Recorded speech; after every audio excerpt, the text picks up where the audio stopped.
गोवा बनावटीची दारू महाराष्ट्रात विक्रीसाठी आणणाऱ्या ट्रकवर स्थानिक गुन्हे अन्वेषण शाखेने मोठी कारवाई केली। जयसिंगपूर पोलीस ठाण्याच्या हद्दीतील कोल्हापूर सांगली बायपास रोडवर सापळा रचून 1,75,68,000 रुपये किमतीची गोवा बनावटीची दारू, अशोक लेलँड ट्रक आणि मोबाईल असा एकूण 1,95,78,000 रुपयांचा मुद्देमाल जप्त करण्यात आला। ही कारवाई रविवारी रात्री स्थानिक गुन्हे अन्वेषण शाखेच्या पथकाने केली। या प्रकरणी ट्रक चालक मुस्फन उर्फ जावेद खान यांच्या विरुद्ध जयसिंगपूर पोलीस ठाण्यात महाराष्ट्र दारूबंदी कायद्यान्वये गुन्हा दाखल करण्यात आला आहे।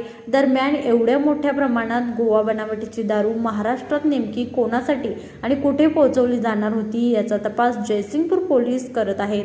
या रॅकेटमागे आणखी कोणाचा सहभाग आहे का याचाही तपास सुरू आहे। कोल्हापूर जिल्ह्याचे पोलीस अधीक्षक मान्य श्री निलोत्पल सर यांनी LCBला जिल्ह्यात चालू असलेल्या अवैध धंद्यांच्या विरोधात कारवाई करण्याच्या सूचना दिलेल्या होत्या। त्या अनुषंगाने आपण विविध पथकं तयार केलेली होती।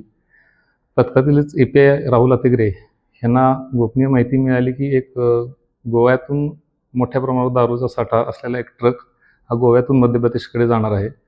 सदरची माहिती समजल्यावर तिथे आपण सापळा रचला। त्यामध्ये API सागर वाघ, राहुल API अतिग्रे आणि टीमनं सापळा रचला।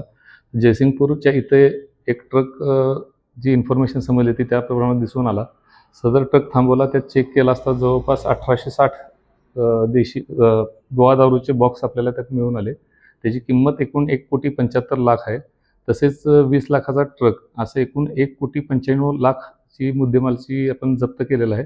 सदरबाबत जयसिंगपूर पोलीस स्टेशनात गुन्हा दाखल करीत आहोत आणि ही दारू कुठल्या कंपनीतून आली आणि मध्य प्रदेशमध्ये कोणाकडे चाललेली होती याचा पुढील तपास आम्ही करतोय। ही कारवाई पोलीस अधीक्षक निलोत्पल, अप्पर पोलीस अधीक्षक अण्णासाहेब जाधव यांच्या मार्गदर्शनाखाली स्थानिक गुन्हे अन्वेषण शाखेचे पोलीस निरीक्षक सुशांत चव्हाण, सहाय्यक पोलीस निरीक्षक सागर वाघ, अनैतिक मानवी व्यापार व प्रतिबंधक कक्षाचे सहाय्यक पोलीस निरीक्षक राहुल अतिग्रे तसेच पोलीस अंमलदार उत्तम सडोलीकर, राम कोळी आणि अरविंद पाटील यांच्या पथकाने केली।